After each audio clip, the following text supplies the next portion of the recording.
yan guys, i-steam ko pa yan guys. Mamaya ipakita ko pag naluto na yan. Ito muna kasi hindi pa luto ito. Mamaya ko pa i-steam yan.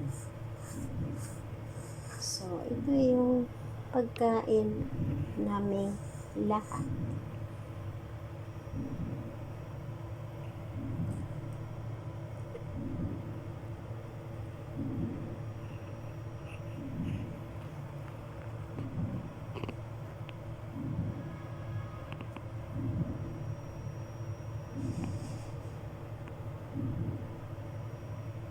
Pag ano naman yan, i-steam mo tapos lagyan mo ng konting soya sauce pag ready to eat na.